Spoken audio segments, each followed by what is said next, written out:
Hello guys, this is Renika and welcome back to our channel. तो आज के lecture में हम कवर करने वाले हैं कुछ एक बहुत ही ज़्यादा इंपॉर्टेंट टर्म्स के बारे में। तो देखिए, ये सारे के सारे टर्म इकोलॉजी से रिलेटेड हैं। तो चलिए बात करते हैं टॉपिक के बारे में।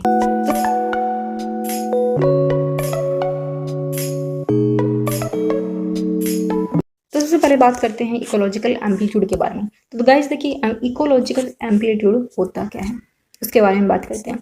देखिए, इसकी डेफिनेशन के बारे में बात करें तो the degree of adaptation of living organism to change in its environment called ecological amplitude. यानी कि कोई भी स्पीसीज है वो किस हद तक खुद को अडेप्ट कर सकती है, कितनी हद तक है वो खुद को अडेप्ट कर सकती है अगर कंडीशंस में चेंज आ रहे हैं, इन्वायरमेंटल कंडीशंस में चेंज आ रहे हैं, ठीक है, उसे हम क्या बोलेंगे, इकोलॉजिकल एम्पलीट्यूड। ठीक है, उसके बाद बात करें तो देखिए, जो ये डिग्री ऑफ अडेप्टेशन है वो क्या होता है, लिमिटेड होता है। लिमिटेड किस तरीके से कि ऐसा नहीं है कि बहुत ज़्यादा चेंजेस आ रहे हैं तो भी वो खुद को अडेप्ट कर पा रही है, नहीं। एक टेम्परेचर, एक ऐसी कंडीशंस आ जाएंगी कि वहाँ पे वो क्या कर पाएगी, खुद को अडेप्ट नहीं कर पाएगी। ठीक है, और ये अडेप्टेशन का जो प्रोसेस होता है वो काफ़ी ज़्यादा मतलब टाइम टेकिंग होता है, बहुत ज़्यादा टाइम लग जाता है अडेप्टेशन में गाइस। ऐसा नहीं है कि हाँ कोई चेंज आ रहा है तो वो खुद को मतलब 2 दिन के अंदर अडेप्ट कर लेगी, बहुत लंबा टाइम लगता है उसमें। इसके अलावा बात करें तो देखिए, जो टॉलरेंस लेवल पावर होता है किसी भी स्पीसीज का, उसी को दूसरी टर्म में बोल सकते हैं इकोलॉजिकल एम्पलीट्यूड। अगर बात करें तो गाइस, हर एक जो स्पीसीज है, ठीक, फॉर एग्जाम्पल ये कोई स्पीसीज है ए, ठीक है, अब डिपेंड करता है कि किस तरीके से ये रिस्पॉन्स करती है। अब यहाँ पे क्या है, इन्वायरमेंटल चेंजेस आज के टाइम पे तो बहुत ज़्यादा इतनी वेरिएशंस आ रही हैं, ठीक है, ग्लोबल वार्मिंग हो रही है, मतलब सी लेवल राइज कर रहा है, बहुत ज़्यादा वेरिएशंस आ रहे हैं। तो उसके बारे में बात करें तो देखिए, जो स्पीसीज ए है फॉर एग्जाम्पल, उसमें क्या है कि अब इन्वायरमेंटल कंडीशंस में चेंज आ रहा है, तो अब डिपेंड करता है कि वो किस तरीके से रिस्पोंड करती है। फर्स्ट वो क्या कर सकती है कि उस कंडीशन के अकॉर्डिंग खुद को सर्वाइव करने के लिए, ताकि वो वहाँ पे रह सके, उसके अंदर वो मॉर्फोलॉजिकल चेंजेस लेके आ सकती है। ठीक है, मॉर्फोलॉजिकल चेंजेस लेके आ सकती है। दूसरा क्या कर सकती है कि जेनेटिक चेंजेस में तो और भी ज़्यादा टाइम लगता है। उसके अलावा बात करें तो वो क्या कर सकती है, स्पीशिएशन, जी उससे भी ज़्यादा लंबा फिनोमिना हो जाएगा। ठीक है, स्पीशिएशन यानी कि वो एक नई स्पीसीज में कन्वर्ट हो जाए, या फिर वहाँ की कंडीशंस इतनी ज़्यादा चेंज हो रही हैं कि वो स्पीसीज अडेप्ट ही नहीं कर पा रही, तो वो एक टाइम पे आके क्या हो जाएगी, एक्सटेंड हो जाएगी, उसका क्या हो जाएगा, एक्सटेंशन हो जाएगा। ठीक है, तो डिपेंड करता है कि कोई भी स्पीसीज है वो किस तरीके से रिस्पॉन्स करती है, उसके बेसिस पे हम बताएंगे कि आगे के टर्म्स क्या हैं। तो देखिए, इतना आपको समझ में आया होगा, आई होप सो। अब आगे बात करते हैं इकोफीन्स के बारे में। तो देखिए, यहाँ से हम याद रख सकते हैं इकोफीन, जो ये पी वर्ड है वो फिजिकल चेंजेस को शो कर रहे हैं, फिजिकल चेंजेस, ठीक है, फिजिकल या फिर मॉर्फोलॉजिकल चेंजेस। यानी कि यहाँ, तो देखिए यहाँ पे जो चेंजेस आएंगे यानी कि वो क्या होंगे, फिजिकल चेंजेस होंगे। तो देखिए, फिजिकल जो चेंजेस होते हैं वो ऑलमोस्ट क्या होते हैं, टेम्पररी होते हैं। उससे पहले बात करते हैं सबसे पहले इसकी डेफिनेशन के बारे में कि आखिरकार इकोफिन्स एक्चुअली क्या है। तो देखिए, the immediate response when a species arrive in new environment, ठीक है, कि एक स्पीसीज है फॉर एग्जांपल, यहाँ पे हम हरियाणा में रह रहे हैं, ठीक, हरियाणा में रह रहे हैं, ठीक, अब हम जम्मू साइड जाएंगे, ठीक, तो वहाँ का टेम्परेचर क्या है, पहाड़ों की साइड जाएंगे, हिल एरियाज में जाएंगे तो वहाँ का टेम्परेचर कम है एज कम्पेयर टू हमारे स्टेट के। तो वहाँ पे क्या हो जाएगा कि हमारी जो स्किन है वो उसके अकॉर्डिंग रिस्पॉन्ड करेगी, तो वो वहाँ पे हमारा कलर क्या हो जाएगा, लाइट हो जाएगा। और हम वापस आते हैं हरियाणा में या फिर केरला साइड जाएंगे, साउथ की साइड जाएंगे, तो वहाँ पे क्या हो जाएगा, जो स्किन का कलर है वो वापस से डार्क हो जाएगा, मेलानिन पिगमेंट के कारण। क्यों, क्योंकि बॉडी क्या कर रही है, रिस्पॉन्स कर रही है। ठीक, तो यहाँ पे क्या था, जो मेलानिन पिगमेंट की सिक्रेशन है वो कम हो रही है, यहाँ पे क्या है, जो मेलानिन पिगमेंट की सिक्रेशन है वो बहुत ज़्यादा हो रही है। ठीक है, तो यहाँ पे क्या है कि वापस वही कंडीशन रिपीट हो रही है कि टेम्पररी वो चेंज आया, ठीक है, क्योंकि यहाँ पे हमें सर्वाइव करना था, और वापस से वो चेंज क्या हो गया, गायब हो गया। क्यों, क्योंकि अब उसकी नीड ही नहीं है। तो यहाँ पे क्या होता है, ये क्या है, टेम्पररी चेंज है। ठीक है, जब हम किसी भी नई इन्वायरमेंट में जाते हैं तो उसके अकॉर्डिंग हमारी जो बॉडी होती है उसके अंदर क्या होता है, टेम्पररी वेरिएशंस आते हैं, टेम्पररी चेंज आते हैं। ठीक है, उसे हम क्या बोलेंगे, इकोफिन्स बोलेंगे। जो ये चेंजेस होते हैं वो मॉर्फोलॉजिकल बेसिस पे होंगे, वो क्या होते हैं, जेनेटिक बेसिस पे नहीं होते, नो जेनेटिक वेरिएशंस। अगर हम बात करें तो ये क्या है, फिनोमेना रिवर्सिबल। मैंने आपको दिखाया कि वापस से जा रहे हैं तो वापस वही कंडीशंस आ रही हैं, तो वो क्या है, रिवर्सिबल फिनोमेना है। उसके अलावा बात करें तो इसके एग्जाम्पल्स हैं। अगर एग्जाम्पल की बात करें तो वही कंडीशंस की क्या है, मेलानिन पिगमेंट की सिक्रेशन है, कोल्ड रीजन से हॉट रीजन में जा रहे हैं। ठीक है, उसके अलावा बात करें तो देखिए, अब हम बात करेंगे, और इसी इकोफिन को हम क्या बोलते हैं, इकेट्स बोलते हैं। कोई डिफरेंस नहीं है, सेम ही वर्ड है, उसी का सिनोनिम है ये। नेक्स्ट हम बात करें तो देखिए इको टाइप क्या होता है। तो बोलते हैं ना इको टाइप, वो मेरे टाइप का नहीं है, तो सेम टू सेम कि इको टाइप यानी कि वो एक दूसरे से क्या है, बिल्कुल अलग है। देखिए हम भी हमने बात की कि सबसे पहला जो चेंज आ रहा है, नए इन्वायरमेंट में जा रहे हैं, यानी कि अगर इन्वायरमेंटल कंडीशन में वेरिएशन आ रही हैं तो सबसे पहला जो चेंज होगा वो क्या होगा, इकोफिन्स, यानी कि वहां पे टेम्पररी सिर्फ खुद को अडेप्ट करने के लिए चेंजेस आ रहे हैं, उसे हम बोलेंगे इकोफिन्स। और अगर अब वो चेंजेस मतलब इतना लंबा टाइम हो गया है हमें वहां पे रहते हुए, यानी कि अगर इकोफिन्स बहुत लंबे टाइम तक वहां पे सर्वाइव कर रहे हैं तो वो इको टाइप में कन्वर्ट हो जाता है। ठीक है, इकोफिन्स इको टाइप में कन्वर्ट हो जाता है after a long duration of time. तो सबसे पहले बात करेंगे, देखिए इको टाइप क्या होता है। इको टाइप क्या है गाइस, द परमानेंट चेंजेस या फिर परमानेंट अडेप्टेशन। हमने यहाँ पे बात की थी इकोफिन्स में कि वहाँ पे टेम्पररी चेंजेस था, सेम यहाँ पे भी इको टाइप में भी क्या है, वेरिएशंस आ रही हैं, बट यहाँ पे क्या है कि वो चेंज जो हो रहा है वो क्या है, परमानेंट है। परमानेंट चेंज है यानी कि वहाँ पे क्या होगी, यहाँ पे क्या होंगी, जेनेटिक वेरिएशंस आ जाएंगी। मॉर्फोलॉजिकल तो आ ही रही थी इकोफिन्स में, इको टाइप में क्या आ जाएगी, जेनेटिक वेरिएशंस भी आ जाएंगे। और आपको पता है जेनेटिक वेरिएशंस जो होती हैं वो काफ़ी टाइम टेकिंग होती हैं, ऐसा नहीं है कि 2 दिन में वेरिएशंस आ जाएंगी, काफ़ी लंबा टाइम लगता है उसमें। ठीक है, उसके अलावा बात करते हैं कि जेनेटिक चेंजेस होकर हो रहे हैं, ये जो फिनोमेना होगा वो इरिवर्सिबल होगा। अगर गाइस बात करेंगे जेनेटिक की तो वो क्या होता है कि एक तो काफ़ी टाइम टेकिंग होगा, अगर एक बार हो रहा है तो ऐसा नहीं है कि वो स्पीसीज वापस वैसे ही कन्वर्ट हो जाएगी, बिल्कुल भी नहीं कन्वर्ट हो सकती, क्योंकि अब जो चेंजेस आए हैं वो जेनेटिक बेसिस पे आए हैं। ठीक है, उसे बोलेंगे हम इको टाइप। अगर हम बात करना चाहें उसके एग्जाम्पल की, तो देखिए यूफोबिया हेटा, उसके 2 इको टाइप हैं गाइस। एक वो जो कि ड्राई कंडीशन में सर्वाइव कर रहे हैं, और दूसरे वाला वो जो कि कहाँ पे, मॉइस्ट कंडीशन में। अब देखेंगे उसके अंदर चेंजेस देखो। सबसे पहले ये इसकी बात करें तो ये क्या है, यूफोबिया हेटा, जो कि ड्राई कंडीशंस में है, इसकी लीव्स देखते हैं। नेक्स्ट हम बात करें तो देखिए ये जो है वो इसी की कंडीशन है सेम, बट ये मॉइस्ट कंडीशन में सर्वाइव कर रहे हैं।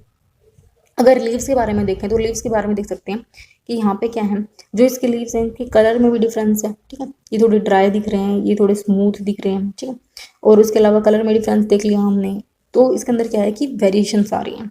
ठीक, तो वो क्या हो जाएगी, इको टाइप हो जाएगी। उसके अलावा बात करें तो देखिए इको टाइप की हमने बात कर ली कि इकोफिन्स और इको टाइप में क्या डिफरेंस है। इकोफिन जो होते हैं उसमें टेम्पररी चेंज आ रहा है, इको टाइप में जो होगा वो परमानेंट चेंज होगा।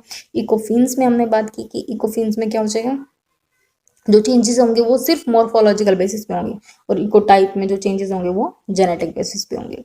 नेक्स्ट हम बात करें तो इकोटोन क्या होता है। बिल्कुल, इकोटोन का मतलब क्या है कि अरे बहुत ईजी है। देखिए the transition zone between the 2 ecosystem, जहाँ पे 2 इकोसिस्टम मीट कर रहे हैं, ब्लेंड कर रहे हैं, वहाँ पे क्या होता है, एक ट्रांजिशन जोन की फॉर्मेशन होती है, उसे हम बोलते हैं इकोटोन। ठीक, इकोटोन। यहाँ पे क्या है, ये टेरेस्ट्रियल रीजन है, ये क्या है, एक्वेटिक रीजन है। उसके बीच में क्या है कि यहाँ पे ना ही तो कम्प्लीटली वो लैंड एरिया है, ना ही वो कम्प्लीटली एक्वेटिक एरिया है। उसके बीच में जो फॉर्मेशन हो रही है उसे हम क्या बोलेंगे, इकोटोन बोलेंगे, या फिर ट्रांजिशन जोन बोलते हैं। ठीक है, उसे जोन ऑफ टेंशन भी बोलते हैं। आगे मैं आपको बताऊंगी कि आखिरकार जोन ऑफ टेंशन क्यों बोलते हैं इकोटोन को। एग्जाम्पल की बात करें तो देखिए बहुत सारे इसके अच्छे एग्जाम्पल हैं। कौन कौन से हो सकते हैं, मैंग्रोव्स हो सकते हैं। मैंग्रोव किस तरीके से हो सकते हैं, देखिए मैंग्रोव्स अगर एक साइड क्या है, मरीन एरिया है, एक साइड क्या है, टेरेस्ट्रियल एरिया, उसके बीच में क्या हो जाएंगे, हमारे मैंग्रोव्स हो जाएंगे। ठीक है, उसके अलावा बात करें तो ग्रास लैंड है, यानी कि एक साइड क्या है, हमारा फॉरेस्ट का एरिया है, और यहाँ पे क्या है, डेजर्ट एरिया है। ठीक, तो फॉरेस्ट और डेजर्ट के बीच में क्या लाई कर रहा है, हमारा ग्रास लैंड लाई कर रहा है। नेक्स्ट हम बात करें तो सेचुरीज, अगर उसके बारे में बात करें तो यहाँ पे क्या है कि बिल्कुल यहाँ पे फ्रेश वाटर है, यहाँ पे क्या है, सलाइन वाटर है, तो उसके बीच में आ जाएगी हमारी सेचुरीज।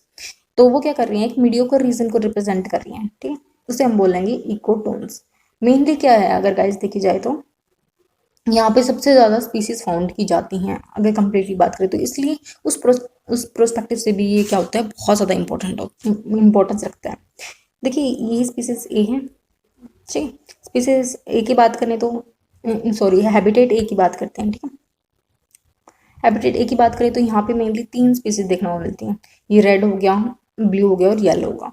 अगर बी हैबिटेट की बात करें तो, बी इकोसिस्टम की बात करें तो हैबिटेट बोल सकते हैं, इकोसिस्टम की बात करें तो यहाँ पे क्या है, यहाँ पर भी 3 स्पीसीज देखने को मिल रही हैं। ठीक है, यहाँ पे circular red, blue and white देखने को मिल रही है। लेकिन अगर हम बात करें यहाँ पे जो ये दोनों मिल रहे हैं, यहाँ पे क्या है कि बहुत सारी स्पीसीज देखने को मिल रही हैं।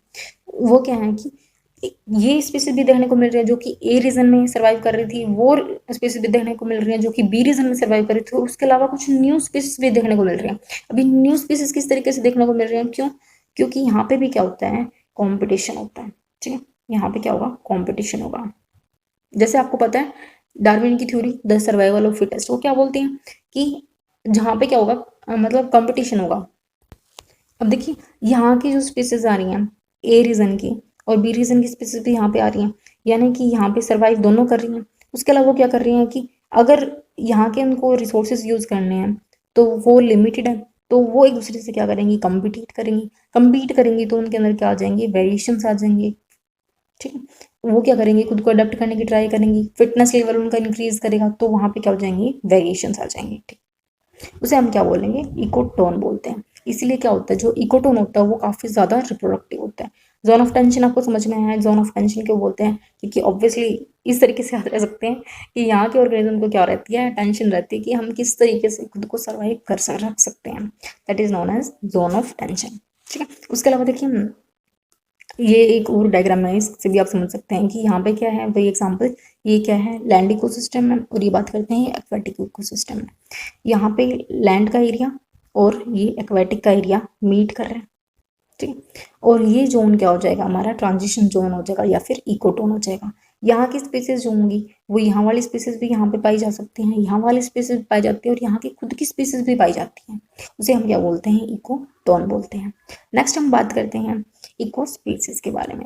इको स्पीसीज बहुत ईजी है गाइस, देखिए इन टर्म्स में काफ़ी ज़्यादा कंफ्यूजन होती है, बट आप बिल्कुल खुले माइंड से सुनेंगे तो आपको बहुत अच्छे से समझ में आएगा। इको स्पीसीज की बात करें तो देखिए ये क्या है, सब डिवीजन ऑफ कोइनो स्पीसीज है। सबसे पहले हमने बात की थी इकोफिन्स के बारे में, राइट, इकोफिन्स के बारे में, देन इकोटाइप के बारे में। ठीक है, इकोक्लाइन एक छोटा सा टॉपिक है तो उसको थोड़ा अलग रखते हैं, इकोक्लाइन, सॉरी इकोटोन, ठीक है, इकोटाइप, देन इको स्पीसीज, और इको स्पीसीज के ऊपर क्या जाता है हमारा, कोइनो स्पीसीज, वो भी आगे कवर करेंगे। एंड देन उससे भी ऊपर बात करें तो आता है कंपेरियन। अगर ये हायर की बेसिस पे बता रहे हैं गाइस, इकोफिन्स में क्या है, टेम्पररी चेंज आ रहे हैं, इकोटाइप में क्या है, परमानेंट चेंजेस आ रहे हैं, जेनेटिक लेवल पे चेंजेस आ रहे हैं, और इको स्पीसीज की बात करें तो उसमें क्या होता है कि अब इतना वेरिएशंस आ गया है कि हम उसे देख सकते हैं कि हाँ ये, अब समझ में नहीं आएगा कि पहले ये स्पीसीज एक ही स्पीसीज थी, बट उनके अंदर अब इतना चेंजेस आ गया है कि हम देख के बता सकते हैं कि हाँ भाई ये तो बहुत दोनों अलग अलग स्पीसीज हैं, बट एक्चुअली में वो स्पीसीज क्या है, एक ही स्पीसीज है। ठीक है, तो वो क्या है, कोइनो स्पीसीज का एक तरह से सब डिवीजन है। कौन, इको स्पीसीज। क्लियर, इसको रफ कर देती हूँ। देखिए the subdivision of coenospecies that are capable of free gene interchange with its member, उसके मेंबर के साथ तो वो कर सकते हैं। ये क्या है, ये हैबिटेट ए हो गया, ये बी हो गया। ठीक है, यहाँ पे क्या कर रही हैं, कुछ स्पीसीज सर्वाइव कर रही हैं। ठीक है, ये इको टाइप ए, ये बी और ये सी, ये डी, ये ई एंड एफ। ठीक है, ये क्या है, इको टाइप ए है, ये बी है, ये सी है। इसी तरीके से ecotype D, E and F है। तो यहाँ पे क्या कर रही हैं, जो ये इको टाइप ए है वो बी वाले के साथ भी मीट कर रही है, ई सी वाले के साथ भी कर रही है, बट वो डी ई और एफ के साथ नहीं कर सकती क्रॉसिंग ओवर। ठीक है, उसे क्या बोलेंगे, इको स्पीसीज बोलते हैं। जो दो इको स्पीसीज होते हैं वो एक वाइबल ऑफस्प्रिंग यानी कि एक हेल्थी ऑफस्प्रिंग को प्रोड्यूस नहीं कर सकते। अब वो क्या कर सकते हैं, सिर्फ इन्हीं के साथ वो क्या करेंगे, रिप्रोड्यूस करेंगे, और जो डी एफ बी वाले हैं वो इनके साथ रिप्रोड्यूस करेंगे। उसे हम क्या बोलते हैं, इको स्पीसीज बोलते हैं। ठीक है, वो क्या नहीं कर सकते, two eco species can't produce the viable offspring, और उनके अंदर अब एक लेवल पे आके इतना ज़्यादा चेंज आ जाएगा। एक तो इसके कारण क्या हो गया कि दो अलग अलग हैबिटेट हैं या अलग अलग इकोसिस्टम है, इकोटोन है, तो वो क्या करेंगे, बिल्कुल अलग हो चुके हैं एक दूसरे से, तो अब वो मीट करना पसंद करते ही नहीं है, पहली बात तो। दूसरी बात, एक हद तक एक काफ़ी लंबे ड्यूरेशन के बाद क्या हो जाएगा, उसके अंदर इतनी ज़्यादा वेरिएशंस आ जाएंगी कि अब ये जो ए वाली थी वो एक न्यू स्पीसीज बन जाएगी, और बी वाली है वो एक नई स्पीसीज में बन जाएगी। ठीक है, और उसी को हम क्या बोलते हैं, स्पीशीएशन बोलते हैं, the formation of new species. ठीक है, बहुत सारी जनरेशन के बाद। अब बात करते हैं कोइन ऑफ स्पीसीज के बारे में। जो कोइन ऑफ स्पीसीज क्या है, जो कोइन ऑफ स्पीसीज है वो क्या है कि अब हमने बात की थी कि जो ए और बी वाली हैं वो मीट नहीं करेंगी, ठीक है, और बाय चांस ये एक दूसरे के बहुत ज़्यादा क्लोज हैं, ठीक है, ये तो बहुत दूर थी, ये एक दूसरे के क्या है, क्लोज हैं, तो ये क्या करेंगी, कभी कभी मीट करेंगी। अगर वो मीट करती हैं, मीट करने के बाद भी वो एक अच्छा ऑफस्प्रिंग प्रोड्यूस नहीं कर सकती, एक वाइबल ऑफस्प्रिंग प्रोड्यूस नहीं कर सकती, एक हेल्थी ऑफस्प्रिंग प्रोड्यूस नहीं कर सकती, उससे हम क्या बोलेंगे, कोइन ऑफ स्पीसीज बोलते हैं, ठीक है। यानी कि जो पॉपुलेशन है वो incapable of exchanging the gene with other population of the same species, वो सेम स्पीसीज ही थी बट अब उनके अंदर इतना ज़्यादा वेरिएशन आ गया कि अब वो क्या कर सकते हैं, वाइबल ऑप्शन प्रोड्यूस नहीं कर सकते, that is known as coin of species. यानी कि एक तरह से वो क्या कर रहा है, इंडिकेट कर रहा है कि अब उसके अंदर स्पेशिएशन हो गया है भाई। अब बात करते हैं इकोक्लाइन की। इकोक्लाइन क्या है, इकोक्लाइन यानी कि एक तरह से लाइन की फॉर्मेशन, ये लाइन वर्ड है वो किसको शो कर रहे हैं, लाइन को ही शो कर रहे हैं, यानी कि एक इमेजिनरी लाइन बन गई है। इमेजिनरी लाइन इस तरीके से बन गई है कि उसको क्रॉस नहीं कर सकते। फॉर एग्जाम्पल हर बंदे की एक बाउंड्री होती है कि नहीं भाई मेरी इतनी बाउंड्री, मैं इसको क्रॉस नहीं कर सकता। सेम टू सेम इकोक्लाइन का है कि वहाँ पे क्या है कि कोई फिजिकल बाउंड्री नहीं होती बट हम क्या करते हैं, खुद से उसको इमेजिन करके चलते हैं। तो देखिए, the graduation from one ecosystem to another where there is no sharp boundary between the two ecosystem, यानी कि एक इकोसिस्टम से जब हम दूसरे इकोसिस्टम में चलते हैं। फॉर एग्जांपल मेरे पास एक छोटी सी कार है, ठीक है, मेरे पास एक छोटी सी कार है और यहाँ पे क्या था, यहाँ पे है मेरा फॉरेस्ट रीजन, ठीक है, यहाँ पे है डेजर्ट रीजन, ठीक है। अब मैं क्या कर रही हूँ, कार लेके चल रही हूँ और मैंने देखा यहाँ पे जो स्पीसीज मिल रही हैं वो फॉरेस्ट रीजन वाली स्पीसीज मिल रही हैं। धीरे धीरे धीरे मैं जा रही हूँ तो मैंने देख रही हूँ कि जो फॉरेस्ट रीजन वाली स्पीसीज हैं वो डिक्रीज कर रही हैं और डेजर्ट रीजन वाली स्पीसीज क्या कर रही हैं, इंक्रीज कर रही हैं, राइट। और ऐसे ही अगर मैं जब उल्टी आऊँगी, वापस आऊँगी, तो मैंने क्या देखा कि जो डेजर्ट रीजन वाली स्पीसीज हैं वो डिक्रीज करेंगी और जो फॉरेस्ट रीजन वाली स्पीसीज हैं वो क्या करेंगी, इंक्रीज करेंगी। यानी कि जो फॉरेस्ट रीजन वाली स्पीसीज हैं उनकी भी एक फिक्स्ड बाउंड्री है और डेजर्ट रीजन वाली हैं उनकी भी एक कुछ ना कुछ फिक्स्ड बाउंड्री है, बट वो बाउंड्री एक्चुअल में तो हमें नहीं दिख रही है। उसे क्या बोलेंगे, हम इकोक्लाइन बोलते हैं, ठीक है। इसको एक और एग्जाम्पल से समझने की ट्राई करेंगे। For example the high salt concentration and low salt and low salinity, ठीक है। तो किस तरीके से कि फॉर एग्जाम्पल ये एक पॉन्ड है, पॉन्ड जैसा दिख तो नहीं रहा, फॉर एग्जाम्पल एक पॉन्ड है, ठीक है। आपको पता है नीचे वाले रीजन में क्या है कि बहुत ज़्यादा साल्ट की कंसनट्रेशन है, ठीक है, हाई साल्ट कंसनट्रेशन, और यहाँ पे क्या है, लो साल्ट कंसनट्रेशन है। तो कुछ एक स्पीसीज होंगे जो कि सिर्फ इसी एरिया में फाउंड की जाएंगी, ठीक है, जो कि सिर्फ यहाँ पे ही देखने को मिलेंगी, लो साल्ट कंसनट्रेशन पे, और कुछ स्पीसीज होंगे जो कि सिर्फ हाईएस्ट साल्ट कंसनट्रेशन पे ही देखने को मिलेंगे, ठीक है। लेकिन एक्चुअल में तो उनके बीच में कोई बाउंड्री नहीं है, ऐसा तो है नहीं मैंने यहाँ पे कुछ लगा के रखा हुआ है, बिल्कुल भी नहीं है, लेकिन उन्होंने खुद की बाउंड्री खुद ही सेट कर रखी है, उसे हम बोलेंगे इकोक्लाइन, यानी कि कोई फिजिकल बाउंड्री नहीं है बट एक इमेजिनरी बाउंड्री है, ठीक, उसे हम बोलते हैं इकोक्लाइन। कि जब एक इकोसिस्टम से हम दूसरे इकोसिस्टम में मूव करते हैं तो उसके बीच में क्या एक इमेजिनरी बाउंड्री है, उसे हम क्या बोलेंगे, इकोक्लाइन बोलते हैं। देखिए इसी एग्जांपल को मैंने आपको जैसे आपको समझाया उसी को अगर समझना चाहें तो, जी हाँ, ये वही फॉरेस्ट का रीजन है, ये फॉरेस्ट का इकोसिस्टम है, ठीक है, ये ग्रासलैंड का इकोसिस्टम है, ठीक। जैसे ही मैं डेसिडियस फॉरेस्ट से ग्रासलैंड की तरफ जा रही हूँ तो धीरे धीरे धीरे धीरे क्या है कि जो डेजर्ट की फॉरेस्ट की स्पीसीज है वो डिक्रीज कर रही हैं और धीरे धीरे यहाँ पे क्या हो रहा है कि जो ग्रासलैंड की स्पीसीज हैं उनका जो नंबर है वो इंक्रीज कर रहा है, ठीक। तो एक तरह से क्या है, और उन दोनों के बीच में एक ट्रांजिशन जो लाई कर रहा है जहाँ पे क्या है कि ये डेसिडियस फॉरेस्ट की स्पीसीज भी देखने को मिल रही है मेरे को कुछ एक, और ग्रासलैंड्स की स्पीसीज भी देखने को मिल रही है, उसे हम क्या बोल देंगे, इकोटोन बोल देंगे। और जो एक लाइन है, ये जो लाइन है वो सेपरेट कर रही है दोनों को, ठीक है, कि ऑलमोस्ट यहाँ पे ये बहुत कम स्पीसीज फाउंड की जाएंगी, यहाँ पे बहुत कम स्पीसीज फाउंड की जाएंगी, उसे हम क्या बोलेंगे, इकोक्लाइन बोलेंगे। यानी कि एक इकोसिस्टम से, डेसिडियस फॉरेस्ट इकोसिस्टम से मैं कहाँ पे जा रही हूँ, ग्रासलैंड इकोसिस्टम में जा रही हूँ, और कोई ऐसी फिजिकल बाउंड्री नहीं है वहाँ पे जो मेरे को रोक रही है, but yes there is a boundary जो कि हमें दिखाई नहीं दे रही, बट वो एक इमेजिनरी बाउंड्री है जो कि वहाँ की स्पीसीज ने खुद ही सेट करके रख रखी है, ठीक है, according to their environmental condition, उसे हम क्या बोलेंगे, इकोक्लाइन बोल सकते हैं, ठीक है। जो ये बाउंड्री होती है, अगर उसके रीजन की बात करें तो देखिए वो मेनली होती है एबायोटिक फैक्टर्स के कारण, ठीक है। वहाँ की कंडीशन डिफ्रेंशिएशन हो सकती हैं और इन्वायरमेंटल कंडीशन के बेसिस पे, तो वो क्या करती है, एक दूसरे को सेपरेट करके रखती हैं, उसे बोलेंगे इकोक्लाइन। अगर अब बात करेंगे बहुत अच्छे से रिविजन करके तो चलिए इनका क्विक रीजन करते हैं। सबसे पहले बाद में बात की इकोलॉजिकल एम्पलीट्यूड की। इकोलॉजिकल एम्पलीट्यूड क्या था कि कोई भी स्पीसीज है वो किस हद तक खुद को अडेप्ट कर सकती है, the degree of the adaptation, उसे क्या बोलेंगे, इकोलॉजिकल एम्पलीट्यूड बोलेंगे।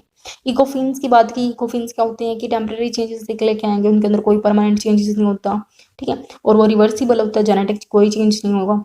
इको टाइप की बात करें तो वहाँ पे क्या होता है, परमानेंट चेंज होगा, ठीक है, जेनेटिक लेवल पे चेंज स्टार्ट कर देता है। उसके अलावा बात करते हैं इकोटोन था। इकोटोन क्या है कि जो ट्रांजिशन जोन है दो इकोसिस्टम के बीच में, उसे हम क्या बोलेंगे, इकोटोन बोलते हैं। इको स्पीसीज के बारे में बात करें तो देखिए इको स्पीसीज क्या है कि वो सब डिवीजन है कोई ना स्पीसीज का ही, उसके अंदर क्या हो जाएगा कि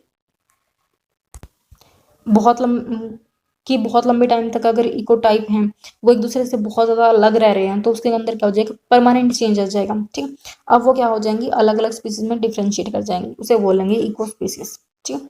और अगर वो बाय चांस एक दूसरे के क्लोज आ रही हैं तो भी वो क्या कर सकते, अगर वो बाय चांस क्रॉसिंग ओवर करती हैं, वैसे तो बहुत कम चांसेस हैं, बट अगर वो क्रॉसिंग ओवर करती हैं तो भी वो एक फर्टाइल ऑफस्प्रिंग प्रोड्यूस नहीं कर सकती, उसे बोलेंगे कोइना स्पीसीज।